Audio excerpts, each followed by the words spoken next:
Hello, friends, and welcome back to ABN's Trinity channel for another episode of Colliding Worldviews. We're so thankful for everyone tuning in for this entire year of great shows of Colliding Worldviews. And if you did not hear, we are right now in the midst of a 7-week end-of-the-year special series with Dr. J. Smith.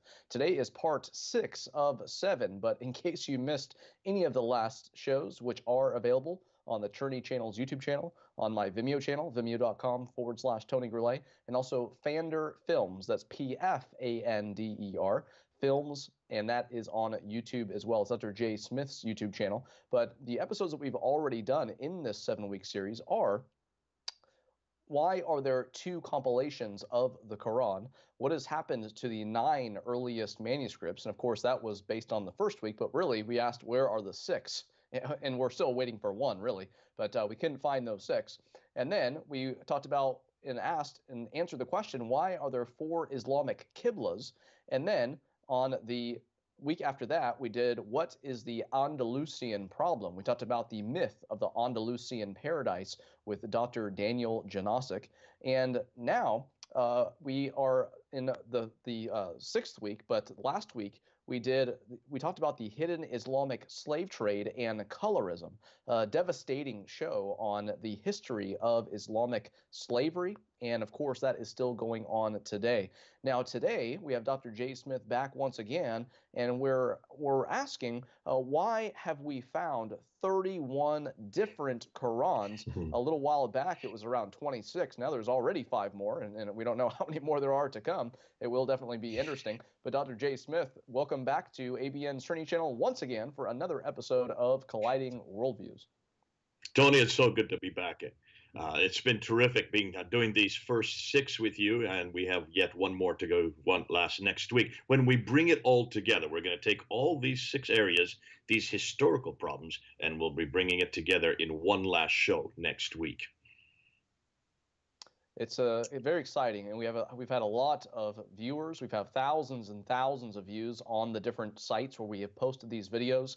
A lot of people are loving them. It's equipping a lot of people. It's of course discouraging to a lot of Muslims who have all their false hope in a lie, the false belief system, the religio-political system of Islam. And of course, many Muslims are leaving Islam because of hearing the gospel from Christians, because Jesus is visiting them in dreams, of course, because of archaeological and historical evidence that is destroying the Islamic worldview, the traditional Islamic worldview. And of course, all of these are giving more information about all of that stuff that a lot of people don't know about. So everyone needs to know this information, Christians and non. So please continue to share these videos with everyone else. Dr. Smith, what can people expect to get in this next hour that we're going to be together today? Well, this next hour is brand new material. Now, you might say, hold on a minute. Everything we've been doing has been brand new. But this next hour especially, we're now going to delve into material that's just coming to the fore in just the last 2 years. In fact, as you just noted, we used to say 26 Arabic Qurans. That has now jumped to 31 in just the last 2 months. Now let's unpack and let's talk about what we're saying. If we look at slide number 2, when you look at it, these are the claims that Muslims make. And for those of you who are following on with our slide presentation, those of you who have it in front of you, these are the claims they make.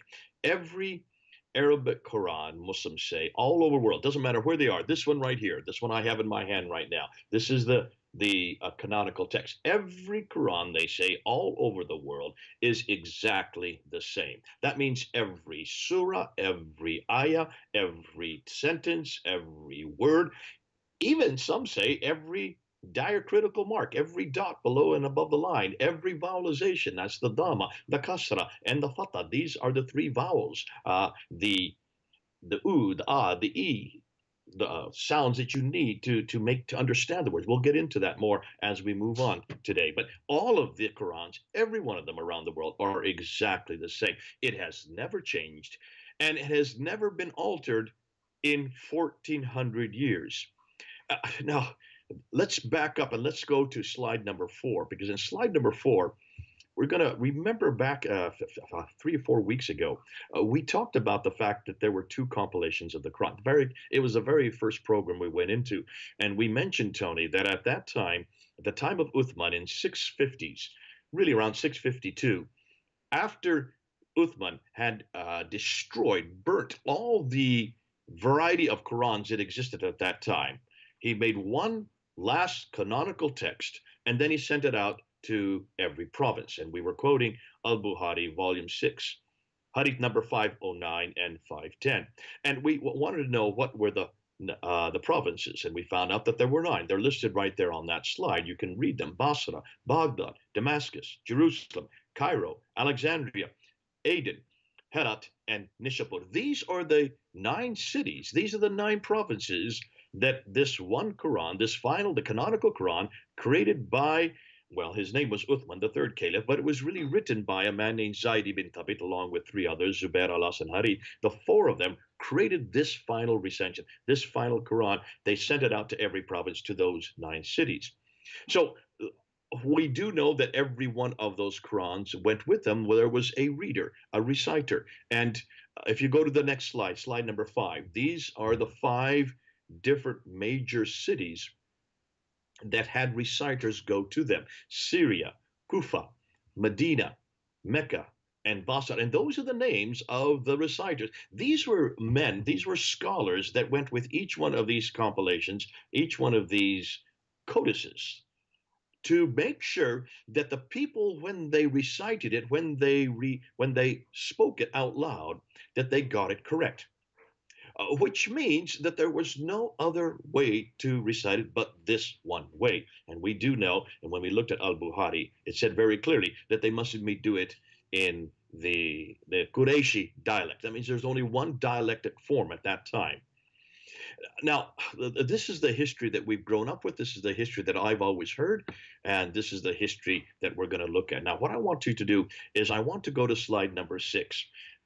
Take a look at slide number 6, because here we're now going to show a picture of 26 different Qurans. Take a look at those 26 different Qurans. Now, what's fascinating, those are the Qurans that Hatun Tash. Hatun Tash is a colleague of mine. She is in London. If you go up on DCCI, that's Defending Christ, Critiquing Islam YouTube channel, you will see she's every Sunday at Speaker's Corner. She is the one that's done the work of finding and looking for Qurans today. And these are, there are 26 in this picture here.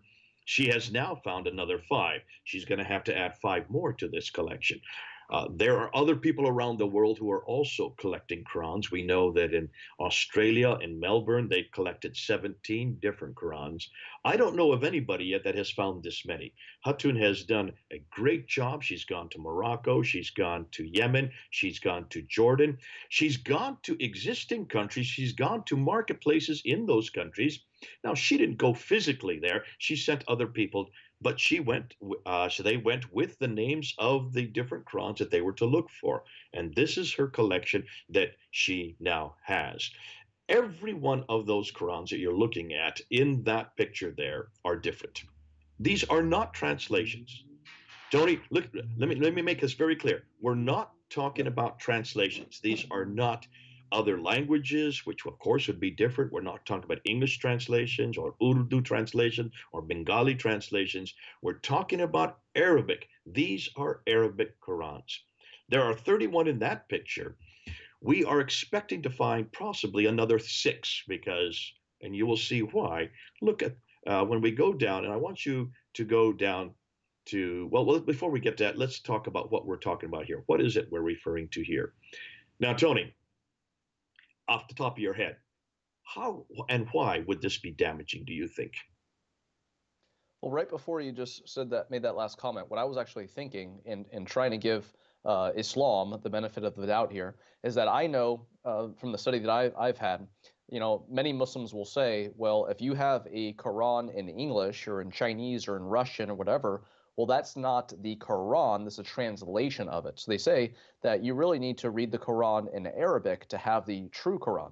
And that already kind of cleared it up for our audience when he said, hey, these are not different translations in different languages. These are all Arabic. And the Arabic Quran is supposedly the unchanged, perfect, compiled within 20 years of Muhammad's life, roughly, with no errors, no changes. And if it's in Arabic, then there should not be any other than one, definitely not 26 here, or, of course, definitely not 31. Yeah. Now remember, in the Quran itself, it makes this claim very clearly that Allah has revealed the Quran in the Arabic language for the Arabic people. So, because they are the unscriptured people. Surah 7, Ayah 157, Surah 62, Ayah 2 talks about the unscriptured people. Now, many people would like to say that's the unlettered prophet or the illiterate prophet. That's not what the word means. It's very clear that this is unscriptured. They needed a scripture in their language, and that's why the Quran was revealed in Arabic for the Arabic-speaking people. We're not talking about translations here. There would be thousands and thousands of translations. We're talking only about the Arabic Quran. If you go back to that picture number 6, slide number 6, you will see those are all Arabic. Not one of them is another language. That's why this is so devastating. And why it's so devastating, Tony, is it because no Muslim in the world has ever heard this before. This is not what they're. This is not the narrative they've been told. This is not the narrative they've grown up with. When we took these Qurans down to Speaker's Corner, about a year and a half ago now, it's been over a year that we've taken them down, and we held them up there at Speaker's Corner. The furore. You can go up on Fander Films. Go up on Fander Films and look at the video. We filmed the whole episode. Look at the anger of the Muslims. They were so angry. At one point in the video, you will see a Muslim come right in and demand all the Muslims to leave, not to hear us, not to look at us, because they couldn't get the Qurans from our hands. And they were telling him, do not listen to this. Do not listen to this. This is not good for you. You must not listen to this. So back in July of this year, then, we went and we did it a second time. We went and showed the Qurans a second time. And this time, we almost didn't leave the corner. It was, you can go up and look at that video, because then we showed it, and there's two different videos, one from 2016 and one from 2017. When we held up these 26 Qurans in 2017, these young Muslim men were ordered to try to grab them from us. And you can see on the video as they're trying to grab them out of our bag, putting their fat bodies in the way so we could not leave the corner, because they were so incensed, so angered, because they had never heard this before. They have never been told that there were different Qurans, that the Arabic Quran could be different. And not just one or two differences.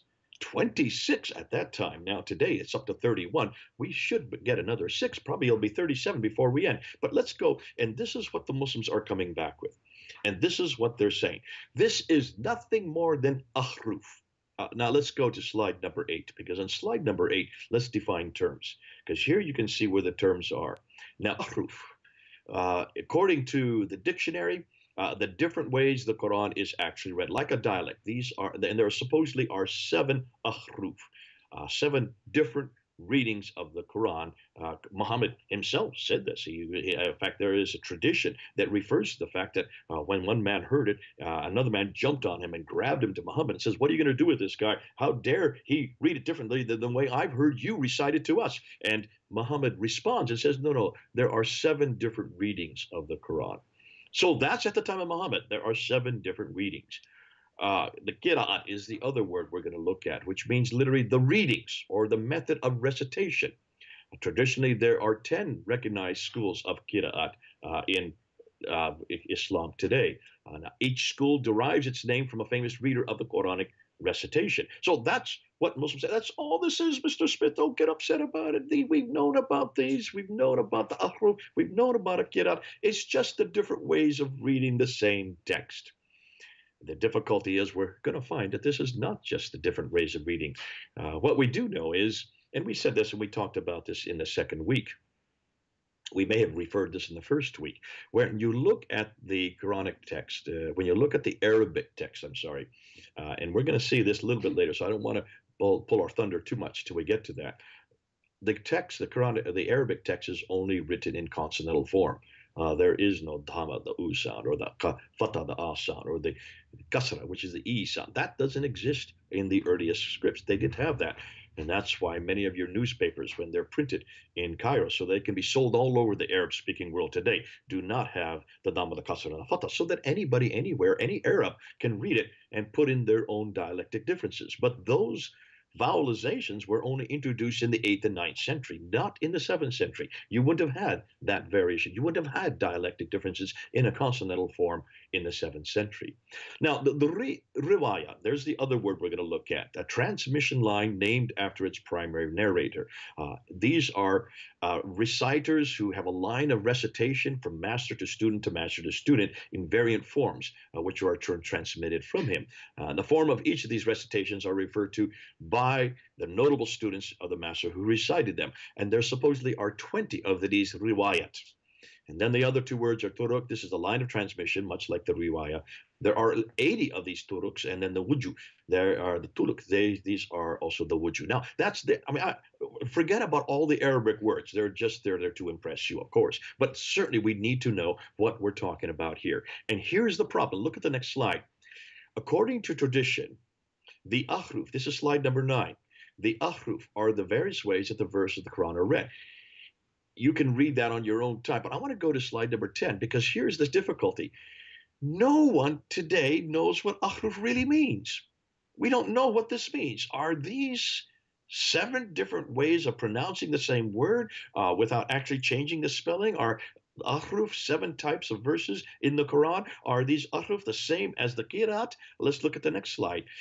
Do these 7 ahruf, slide number 11, do these 7 ahruf refer to 7 dialects of the Arabs in the 7th century, such as the Quraysh, the Hudayl, the Tamim, the Hawazin, the Thaqif, the Kinana in the Yemen? Are the 7 ahruf synonyms, different words with exact same meaning? See, here's the problem. Any way you look at it and any way you try to understand what ahruf mean, you're going to have problems because the difficulty is that means that there is different ways of saying that, of different saying. But then how can you have these different dialectic forms if there's only one Quran? If there's only one Quran, unless, of course, these do change the meanings. And, of course, that's the million-dollar question. Most of the Muslims who have been hearing us do this, and the ones at Speaker's Corner, just were laughing out loud. You don't even know what you're talking about because you have no idea what ahruf means. And our response to them is neither do you. No one really knows what ahruf means because we don't have any original Qurans to know what that consonantal text was. Now, that was the problem we came up with in week number 2. None of those manuscripts that we even have today go back to the 7th century. They only get introduced in the 8th century. Now, let's go to slide number 12 because here are some more damaging questions. Do the 7 different ahrufs refer to 7 different ways the verse can be changed, such as ordered or letter variations, etc.? And did Muhammad know all of the 7, or did he simply accept the other 6 later on? And which of the 7 was actually revealed to Muhammad by Jibril? So it's obvious that even the tradition suggests there's 7 different readings. But that was during the time of Muhammad. When Uthman came then in 652, he destroyed all the other Qurans. If they were just simply dialectical differences, then why would they need to be destroyed? Why would you need to destroy consonantal texts unless, of course, these are no beyond differences? This actually changes the meaning. What we need to be careful of here is if this is so, if this does change the meaning, then this changed completely what Muslims have been trying to tell us for 1400 years. And we're going to get to that. We're going to get to that. But Tony, from everything you've seen right now, the fact that the Muslims do admit that there are different ahrufs, that they are different qira'ats, these 7 readings only existed at the time of Muhammad. By the time Uthman comes into power, in the 3rd Caliph, in 652, he then eradicates, destroys all the evidence, destroys all the Qurans. That's very clear in Al-Bukhari, chapter 6, verse 510. We talked about that the first week especially. We also referred to it in the second week. So there is no need now for any new ahruf because now there's only one consonantal text, which what we're going to find out and ask is, where was that consonantal text changed? And what is it we're looking at today with the Qurans that we now have in our hands today? Now, let's look. I want to look at slide number 14. Before we go to the break, before we move into the much more damaging material, I want to look at this slide. I hope you look at this slide carefully, and let me unpack it for you. Look at the 7 readings there in the middle of that slide. Now take a look at the 5 cities that these manuscripts were initially sent to, and they include Mecca, Medina, Damascus, Kufa, and Basra. Those are the 5 major cities. We do know that they also went to 4 others, and those are Herat and Nishapur, Alexandria, and Jerusalem.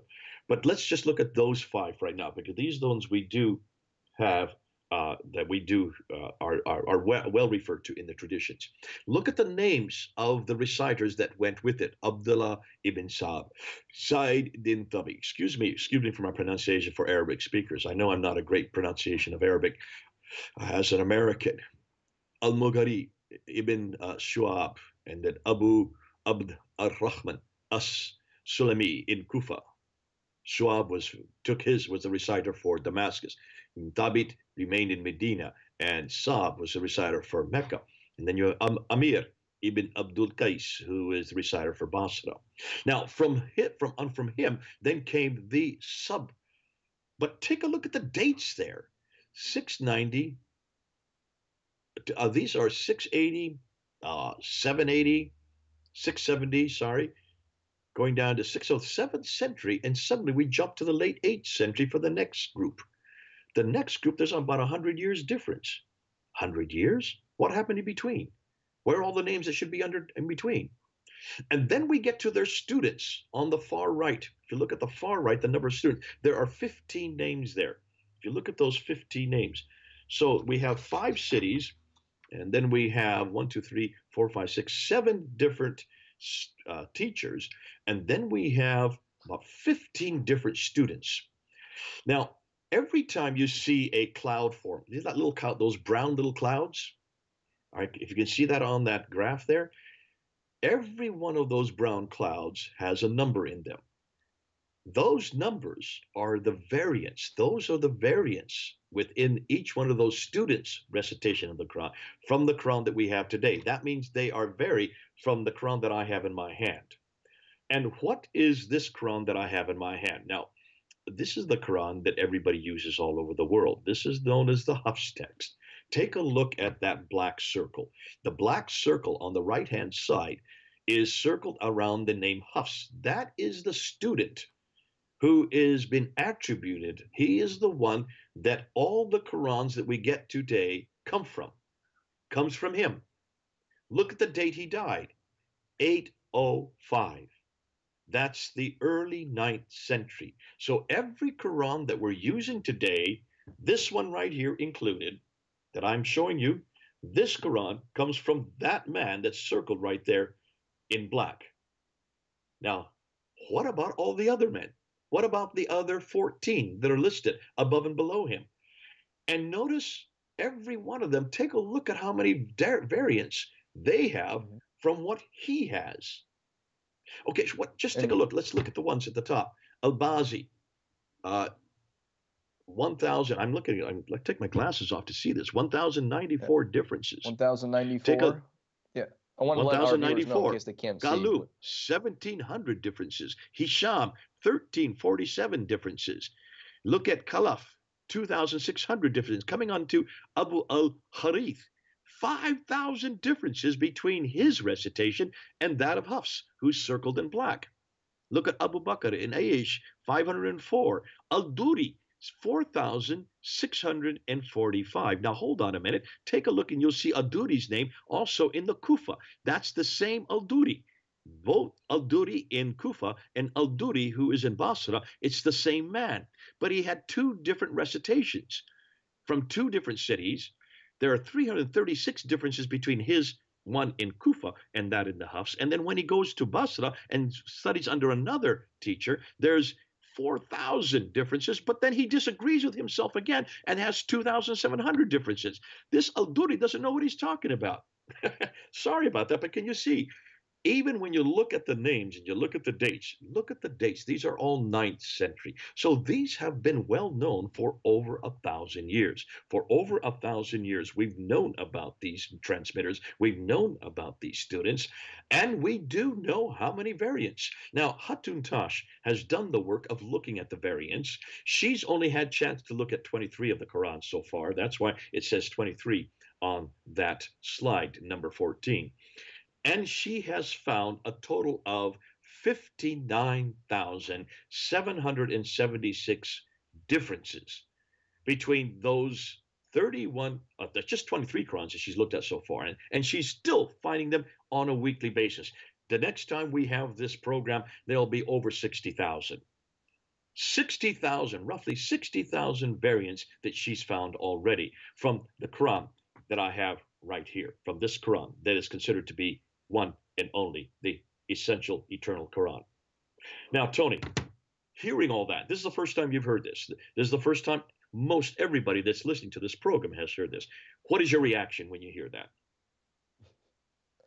As I've said before, if Christianity is true, which we have all the evidence in the world for, well, then every man-made religion is automatically false. One of those, of course, is Islam. And if the traditional story of Islam is incorrect, well, then all of the details that we've been giving people in these 6 weeks so far, and of course, a lot of other work that you've done, is filling in those gaps of what really happened. That's all that it's doing. I mean, this isn't a surprise, like, oh, I guess Islam's false now. I mean, we already know that it's false.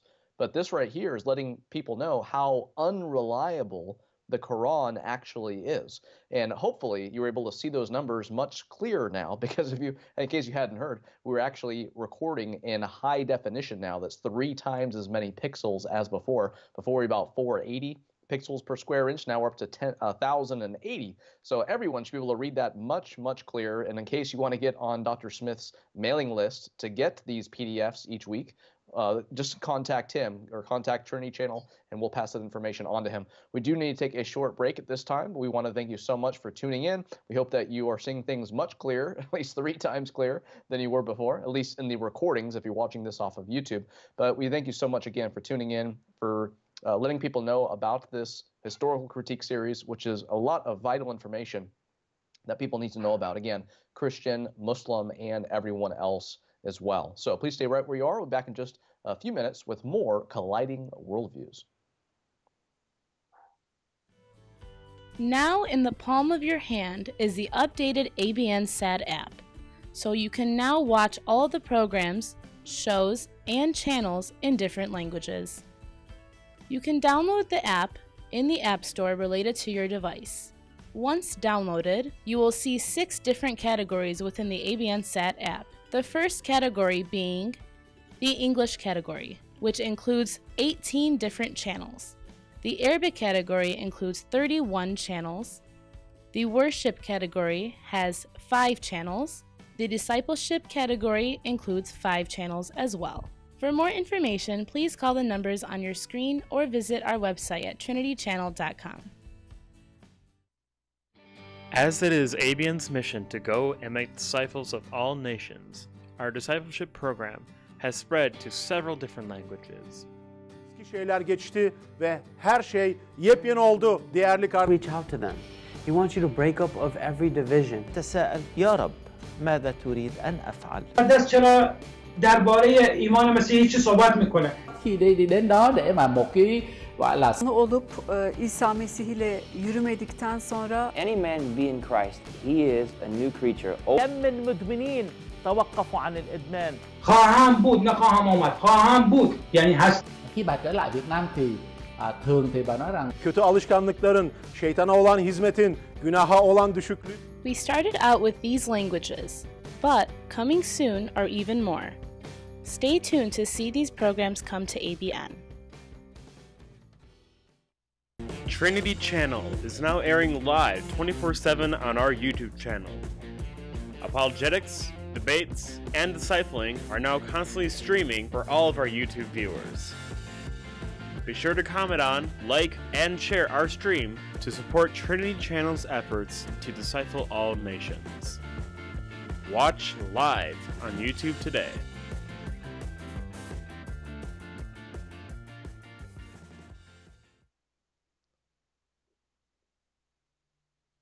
Hello, friends. Welcome back to ABN's Trinity channel for another episode of Colliding Worldviews. Again, this is number 6 of 7 in this end-of-the-year special 7-week historical critique series with Dr. J. Smith.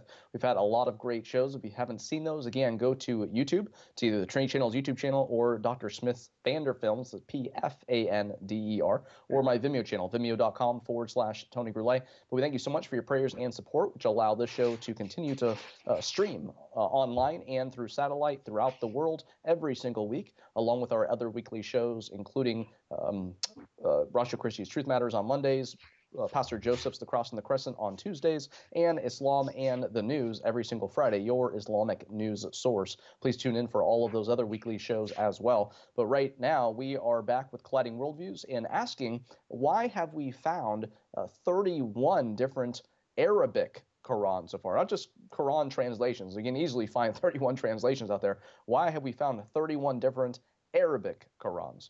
And before the break, Dr. Smith gave us a timeline of many different translators, the different cities that they were sent to, all the different errors. And again, you should be able to see those very clearly now, at least 3 times clearer than before. But we're so thankful to have you back with us, and Dr. Smith as well. Okay, just to correct one thing, these were not 31 different translators. These were reciters who made their own recitation. What do we mean by that? Well, let's go to slide number 20. Slide number 20, we look at what we mean by razm. This is where Muslims are not paying attention. And the vast majority of the Muslims who are criticizing us don't know Arabic very well. I'm not saying that I'm a authority on Arabic, but anybody who's had Arabic 101 will know that the archaic Arabic looks like the slide you see on your screen there. This is basically a consonantal text. You can see it's just lots of letters, but there's no dots above it. There's no dots below it. There's no little curly cues above it or curly cues below it, or a single line, and that no what we call the fatha, the dhamma, and the kasra, the vowels. When we go to slide number 21, you will see another example of the razm. There you can see a 8th century. Notice there's no diacritical marks, no dots above and below lines, and no vowelization. Let's go to the next slide, number 22. Here is, according to tradition, Ali's Quran. Still no diacritical marks and no dots. So there's no way of knowing. There was no way of any of these earliest manuscripts of knowing any dialectic differences. So this whole idea that these are just dialectic differences, these are just different ways of saying the same word. We're not even dealing with saying the same words. We're looking at basically consonantal text. Let's go to the next slide here, slide number 23, because here you have the Topkapi, the very famous Topkapi manuscript from mid-8th century, 749. Now you notice there are some dots appearing in the red. Look at those dots in red, supporting the notion that these were added at a later date.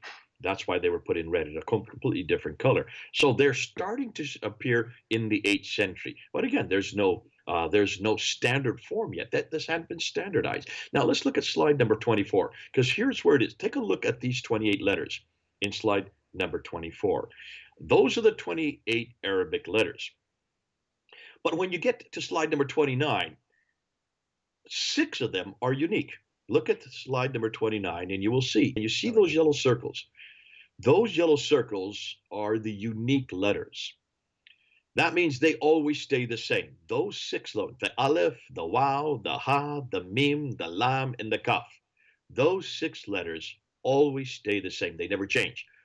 The other 22 change depending on whether you put dots above and below the line. Now, some would say the Ya on the far left corner at bottom would also be changed. But these basically are the 6 unique letters. All the other letters need to have dots above and below to know which ones you're talking about. So, for instance, look at slide number 26 now, the next slide. If you look at 3 letters that you see on the screen there, those 3 letters, when we add dots and vowels above and below the line, we can produce 19 different words. Take a look at the next slide, and you will see what I'm talking about. Slide number 27. You can, if depending on where you put the dots, you can get house, it sprouted, stayed over, a girl, daughter, she built, stood firm, grew, we repent, he repents, she repents. Why? Because either if you put 1 dot above it, it becomes a na. 2 dots, it becomes a ta. 3 dots, it becomes a tha. 1 dot below becomes a ba. 2 dots below becomes a ya. It could be na, ta, tha, ba, ya. 5 different variations of dots. just with that little smiley face. And if you have 3 of them next to each other, you can get 19 different words. So if these change the meanings of the word, then they also change the meaning of the sentences, and it can affect the subsequent theology as well. That's why diacritical marks and vowels are absolutely important to understand the text. So when Muslims say, oh, it doesn't change anything if you have a dot above and below the line, who cares if there's no dots there? We know what the meaning is, that this is nothing more than dialectic. We've already destroyed that idea of dialectic because there were no dialectic differences in a consonantal text in the 7th century. Throw that out. And even the modern day Qur'ans, the ones that we buy today, these 31 that Hatun's been able to procure, look and see how they change the meaning. We're going to do that. And what we want to do is we want to get into some of these differences. Now, before we do that, I just want to show you the names of all these different. So if you go to slide number 31, slide number 31, there are the names of the ones that we saw on that graph that we saw earlier. And just look at the name, Hafs al-Susi, Hafs versus Abi Ja'far, and Yaqub, and al-Duri, and al-Basri, and al-Ammar, and Ashir, and Khalid, and al-Duri again, and Jamaz, and Wardan. I mean, the names just come, they just drip out of your mouth. They're beautiful names, but these are all different reciters. And take a look at the numbers after each one of their names. Each one of those numbers delineates how many differences they have in their recitation, not translation. We're not talking about translation, but their recitation versus this Quran that I have in my hand today, versus Hafs, who died in 805. Let's look at some of those variants. Now, remember, before we look at those variants, I want to go to slide number 34 again so you can see what we're talking about. Remind ourselves what we're referring to. In fact, let's go to the slide before it, number 33. These are the books that we're going to look at. These are the 31 books. There's only 26 on the screen right there because this was taken before we found another 5. But those are the 26 we're going to look at first of all. Now there's another 5 on top of it. Now slide number 34. Those are the names of the different reciters, the different renditions.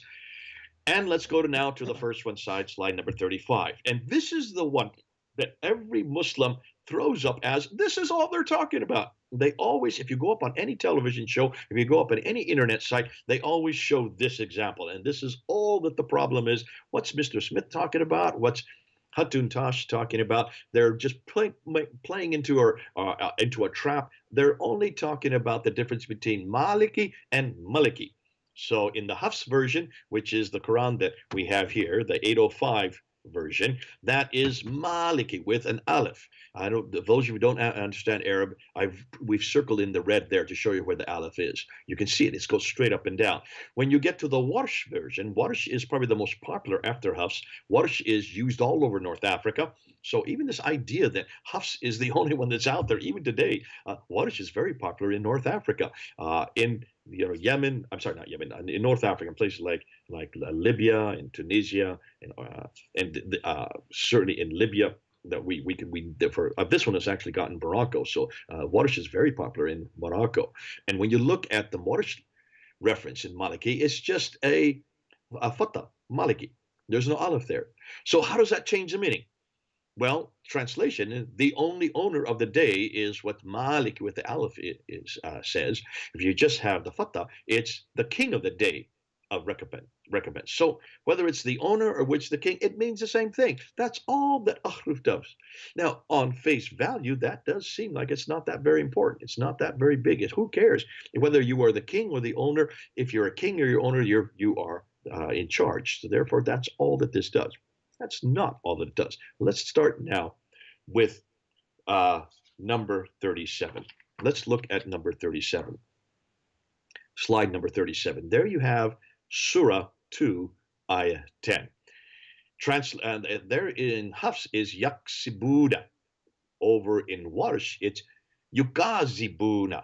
Now Yaksibuda, and I've circled the you can see the fatha there in red, and then over in the Warsh, I've circled the Dhamma, Yukazibuna, and also there is a fatha above the kaf, you can see there that this changes the word quite a difference. Yaksibu. Now let's just read the verse. In their hearts is a disease, and Allah increases their diseases. A painful doom is theirs because they lie. That's what it says in the Hafs. In the Warsh it says, in their heart is a disease, and Allah increases their disease. A painful doom is theirs because they accuse others of lying. Now, does that change the meaning? Absolutely it does. Are they doomed because they lie, or because they accuse others of lying? There's the question we're asking. Can you then understand why we're even bringing this up? That changes who is the author of this. Let's go to slide number 44. When you look at slide number 44, you have Surah 2, Ayah 251. On the left, you have dafu, which means repelling. Now, if the translation is, and were it not for Allah's repelling some men with others, whereas in the Warsh, it then goes to difa'u. Instead of daf'u, it becomes difa'u, which is, and were it not for Allah's defending some men with others. So, did Allah repel some men, or did Allah defend against men? What action did Allah use? Repelling, which is offensive, or defending, which is defensive? Can you see how this changes the theology? Take a look at the next slide, slide number 45. Here you have Surah, or chapter 2, verse 271. And you have on the Haf, you have yukafiru, and then on the Warsh, you have nukafiru. So it's yukafiru versus nukafiru. In one case, it has 2 dots below the line. In the other case, it has 1 dot above the line, which changes the meaning completely. When you have yukafiru, it says, and he will remove and expiate from you some of your misdeeds. If you have nukafiru, and we will remove. Hold on a minute. Who is he and who is it we? Is it third person singular or is it first person plural? Does Allah remove our misdeeds, or do we remove our misdeeds? Can we either this is Allah is plural, or humans who are plural? Do we? What is reserved for Allah alone? Now, if it's we remove our or we will remove, that seems to me that this is something we do ourselves. Theologically speaking, that means that we can work off our own salvation according to the Wash. Whereas he, I hope that that's God, because that means he would be one. I assume that that's what the Hafs say. So here's a theological. This would cause a huge theological debate if they wanted to bring this into the public sphere. Let's go now to slide number 49. I'm skipping a lot of the slides because we have 70 of these up here that we could use. Out of the 59,000, I've just taken about 70 because I didn't have time. Plus, we wouldn't have time in this 1-hour show to do all 59,000. Let's look at Surah 3, Ayah 146 in slide number 49. In slide number 49, chapter 3, verse 146, it says, and how many a prophet fought with whom were many worshippers of the Lord? Qatala. Fought. That's the word. Qatala. Now, on the Warsh, it is, and how many prophets were killed? There it's kutila. From Qatala in Hafs, it's changed to kutila in Warsh, which means you're either fight or you were killed. Now, did the prophets simply fight, or were they killed? Now, if I were a prophet, I would rather fight than be killed, as the former survives. I'd like to survive. So depending on which version I'm looking at, it really kills me or destroys me. So you can see that is hugely significant, at least for the poor prophets who have to then either be killed or at least survive, depending on the translation. Let's now go to slide number 51. And here we get to Surah 7, Ayah 57. The difference in Hafs has Ariya, Bushra. Whereas in the, now listen, we're not going to the Warsh. Now we're going to another. We'll just give you some other examples. I want to get one here is not Warsh. The Alayt ibn Khalid. Al-Ri Nashra is what is changed. Now that changes completely the whole meaning of the verse. In Hafs, it's translated, and he it is who sends forth the winds bearing good news before his mercy. In the Al-Layt ibn Khalid version, it says, and he it is who sends forth the wind as scatterers. So does the wind bear good news, or does it scatter rain clouds? Hugely different. What is the wind there for? I would suggest Al-Layth ibn Khalid is probably more correct. And I would say the Hafs is incorrect. It seems either the wind has two completely different functions here, either to bear good news or to scatter. I'd like to know which is the true one. Now let's jump down to slide number 56. When we get to slide number 56, here we get to Surah Ayah 10. chapter 10, verse 2. Surah 10, verse 2. In the Hafs, you have Lasahirun.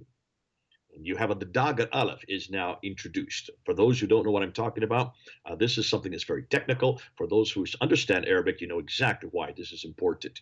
A Dagat Aleph is used, or it's taken away. This on the water side, it has no Dagat Aleph. So the translation then has, have the people been amassed that we revealed revelation to a man from among them, but the disbelievers say, indeed, this is surely a magician. That's what the Dagat Aleph. If you take the Dagat Aleph off, it then becomes, indeed, this is surely a work of magic. So is the revelation to a man the work of a magician or the work of magic? There's confusion here concerning whether it's a man or an action happening at this time. And you can see why we're bringing this up. This is not insignificant. This does not mean that it's just a dialectic difference. This changes the whole context of the verse. Let's jump to slide number 62. In slide number 62, you have ibadana. Again, the Dagat Aleph is added, which is added in Hafs, but it's not there in the Al-Bazi translation. Abdana is the word there. So the translation for the Hafs is, and remember our slaves, Ibrahim, Isaac, and Yaqub. So three of them, right? Slaves, plural. In the Al-Bazi, it says, and remember our slaves, singular, Ibrahim, Isaac, and Yaqub. Can you see? Al-Bazi not only gets the translation wrong, changes it, but doesn't understand the difference between plural and singular. He doesn't know how to count, obviously. So it's obvious that Al-Bazi has not only changed the context, he has changed the grammar. And you can't do this. You're not supposed to be able to do this if this is from God and eternal. Let's go to the next slide, slide number 63. Okay, on the left side, you have the Ibadu. That's the Hafs. And the word for Ibadu is slaves. So, and they make the angels who are slaves of the beneficent females. So the slaves are made females. In the Ra translation or recitation, you have inda. So it's a completely different word, which then translates as, and they make the angels who are in the presence of the beneficent females. Now, can you see if you're a slave, if you're an angel reading this, you'd want to know what you are. Are you a slave or are you in the presence of the beneficent? I'd like to know if I'm an angel. Is it the slaves or those in Allah's presence who have made females? If I were an angel, I would prefer being in God's presence than being a slave. And also, if I were an angel, I would prefer it only if only the slaves were made females. Thank you. So you can see why this has huge significance. Let's go to the next slide, slide number 64. We're at Surah 46, ayah 15. Now here you have the Hafs, it's Isana. Again, there's the Dagat Aleph introduced at that time. And we have enjoined on man doing good to his parents. Whereas Al-Duri, remember that Al-Duri who kept on confusing himself and coming up with different recitations, he has Husnan instead of Isanan, and he has Husnan, which means beauty. So his translation reads, and we have enjoined on man beauty to his parents. Now, are men supposed to do good or be beautiful to their parents? As a parent, and I am a parent, I would prefer that my son be good rather than be just good looking. Let's go to slide number 67. Slide number 67 is referring to Surah 98, verse 6. The Hafs al-Barayati, which is creatures. The Warsh is al-Barayati, which is the innocent. So when you read the verse, it says, indeed, they were who disbelieved among the people of the scripture, and the polytheists will be in the fire of hell, abiding eternally therein. Those are the worst of creatures, according to Hafs.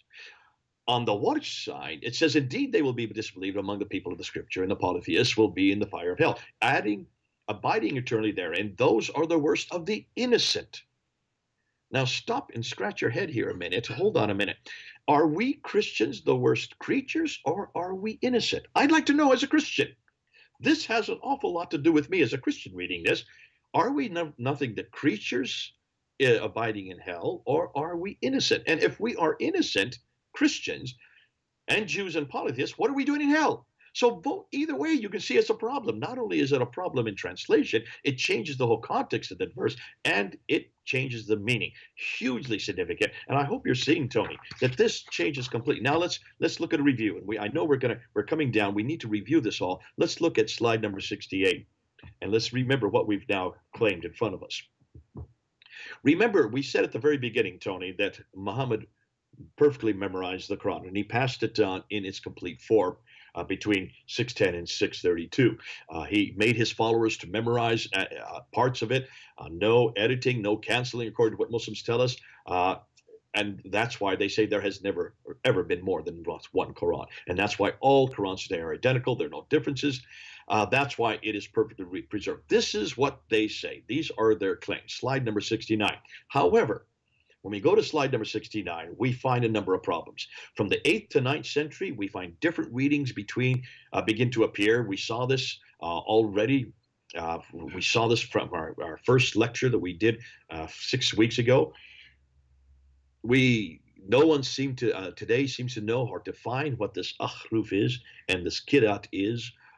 They say that there are synonyms. They do not change the meanings, yet we found that they do change the meaning substantially from the examples that we've seen today. Now, we've only showed you about 6 or 7, maybe 10 different examples. Tony, before we go any further, just process what you have seen. Come back to me and tell me, does this bother you? And should it bother those of the people who are watching?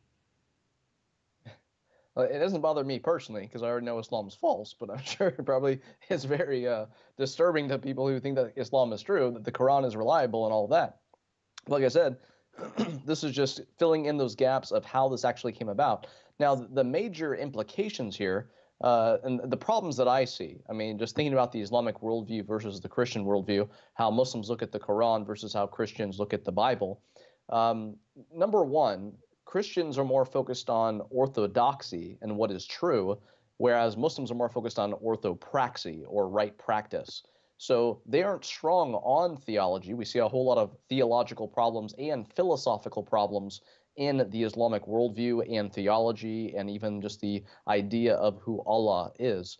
So for Muslims, it's more about following the 5 pillars and just hoping that your good works will outweigh your bad and all of that. If it wasn't that way, if they were focused more on orthodoxy like Christians are, then they probably would have found out a lot of this a long time ago, rather than a lot of Muslims just still blindly following this man-made religion that is all about works righteousness, self-righteous works of trying to earn your way into paradise or earn your way out of hell or whatever else. But also, too, okay. Now let's back up even before that. True, orthopraxy versus orthodoxy. But the question we're asking today, can you see why this is so important? For Muslims, there's nothing that attaches them with the eternalness of God. There's nothing that attaches them with anything that's divine outside of one book and one man, the book and the man. We've said this many times, the book and the man, the book and the man. That book, therefore, has to be above criticism. That book, therefore, has to be eternal. It has to be exactly the same today that which exists in heaven. Now, can you then understand why, regardless of orthopraxy or orthodoxy, can you understand then why this argument goes right to the heart of everything they believe? That's why Muslims have for so many years, and they've done this for so long, for so many years, Muslims have said categorically, and especially coming up today, especially in today's world, have always said that in order to really know whether this book, the Quran, is the word of God, the true word of God, whether this book is eternal, whether this book has always existed, whether it was sent down to a man named Muhammad, whether for 32 years it was retained in its codified form and then finally written down at the time of Uthman, there's no other way they can find, there's no other thing they can go to but this book to show that Islam in every one of its categories is not only authoritative, but is superior to any other book, including this book here. And they have made many claims that this book is been corrupted. This book has been changed. The Bible has been corrupted. It's been created. It's been deleted. It's been changed. It's been manipulated. And that's why we cannot trust this book. We can only trust this book because there is no corruption. There is no change. It has always been the same, regardless of where you go in the world. Doesn't matter what Quran you look at. Every Quran is the same as that was written down by Uthman, as that was revealed by Muhammad, as that is in the eternal tablets. Can you then understand what we're doing today? Is we're not only saying that this book has been changed over 1,400 years, it's still changed today. These are 31 different Qurans we're looking at. And the names of the men that actually are given for each one of these 31 Qurans, look at the dates that they did their recitations. Look at the dates, and we can go back to that graph again. And if we could just go back, and I'll ask the technician to take us back up to slide, and I'll just give it right here. Let's end with this because we need to look at the slide. Look at slide number 34. If we go back to those names, just look at every one of those names. Every one of those names created these recitations that were different in the 9th century. So that's over 1,000 years ago. For 1,000 years, Muslims have known that these recitations exist. This is nothing new. This is not something that we've just heard yesterday, that's just been invented in the last century or in the last 10 years. This has been around for over 1,000 years. Now, we're talking about the 9th century. We're now in the 21st century. So we're talking about over 1,000 years ago. Why has Islam, why have the Muslim clerics, why have the Muslim scholars not admitted this? Why have they never said one iota about this? Why have we not heard these names before? Why is it we have to put this graph up there and show the whole world that we're not just talking about one Quran, we're talking about 31 different Arabic Qurans. Every one of them has been around since the 9th century for over 1,000 years. These names are well known. And every one of these reciters had differences, had hundreds, did I say hundreds? Thousands of differences. I mean, just look at some of the differences you have there. Al-Harith had 5,000 differences between his recitation and Hafs' recitation, this one that I have in my hand. And when Hatun Tash has gone through in just the last 2 years, has already found almost 60,000 differences between these Qurans and the Quran that is used and has been put out by Al-Azhar University in 1924. That Al-Azhar University, this one here, but hold on a minute, I'm going to give you put another spanner in the works. When Al-Azhar University and those scholars in 1924 came up with their final recension, they call it the Hafs Quran, and we know today as the Hafs Quran. Where is Hafs' manuscript? And we're going to end with this. Where is Hafs' manuscript? Where is there any manuscript that is, we can say, is Hafs' manuscript? So what manuscript are they attributing that to? We don't have an original manuscript of Hafs.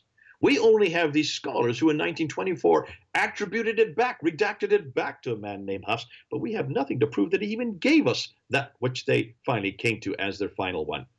And why didn't they use any of the other 30 to 31 other? There's going to be 36 of them. When we find all of them, there'll be about 37 that we now know exist today. What about the other 36? Why did those scholars in Al-Azhar choose only Hafs? Why didn't they choose Al-Duri or Khalid or Khalum or Warsh, especially Warsh, since his was so popular in North Africa? And why have Muslims not admitted it today? And then lastly, why is it when we now look at these differences, and we've just shown you 10 of them already on the screen, in every case, they not only change the text, they change the meaning. These are not just superfluous. These do not just support a notion that these are nothing more than dialectic differences or different readings. They change the ahruf. They change the consonantal text. And that's why we need to ask this, and that's why Muslims need to be careful of the claims they make. Thank God we don't have that problem with the Bible. Thank God we don't make these claims.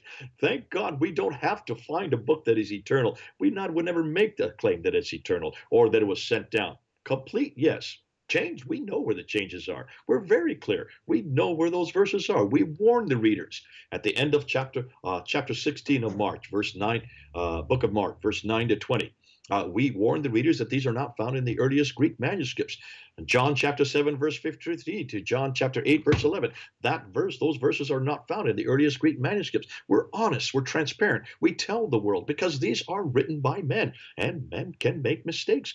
They can be added to. But we know where those changes are because of the fact we've done our homework. And the big problem Muslims need to come clean on this. The big problem is that this all goes back to the actual claims about the Quran. And again, the theology, Dr. Smith, as you've shown, these variants not only change the theology of what the book actually says, but we need to think about the theology that this is actually an eternal book to begin with, that this was supposedly sent down from a perfect God, Allah, who was supposedly, if Allah exists, or the idea of who Allah is the one true God, well, the Yahweh of the Bible is false. And all of a sudden, we have to import ourselves into this this false worldview of these claims that this is an eternal book, which is perfect, has never been changed. And of course, no one is going to mention any of the things that you brought up. They're not going to mention all these different reciters and everybody else, or make a big deal about it, because the more they do that, the more they are questioning the supposed eternal word of Allah. And what kind of punishment does that bring if you're living under Sharia? Yeah. That's why people need to depend on people in the West who aren't living under Sharia to actually do the work, criticize Muhammad, the Quran, the religion of Islam, not because we hate Muslims, but because we love Muslims. We want them to know the truth. But sometimes Muslims realize the truth when they first realize what is actually a lie, and that is the false worldview of Islam. And we want to get the gospel out to the world. Theological problems here, big theological problems. And of course, being the month of December, we are celebrating the true word of God, an eternal person who took on flesh. And that is the eternal word of God in Christianity, where in the Quran, it's a book. In Christianity, it is a person. And we hope that you have a blessed time this month celebrating the incarnation of the Lord Jesus Christ. Dr. Smith, it's been a blessing to have you back once again. I know myself and all of our viewers out there are looking forward to next Monday for part 7 of 7, the last show of this 7-part series. But thank you so much for being on once again today, and for all of this very important information about the 31 Qur'ans. Definitely for being with us. Thank you so much for tuning in, and please stay tuned to this channel for all of our weekly shows. Again, we have Colliding Worldviews and Rasha Christie's Truth Matters on Mondays, Pastor Joseph's The Cross and the Crescent on Tuesdays, and Islam and the News every single Friday.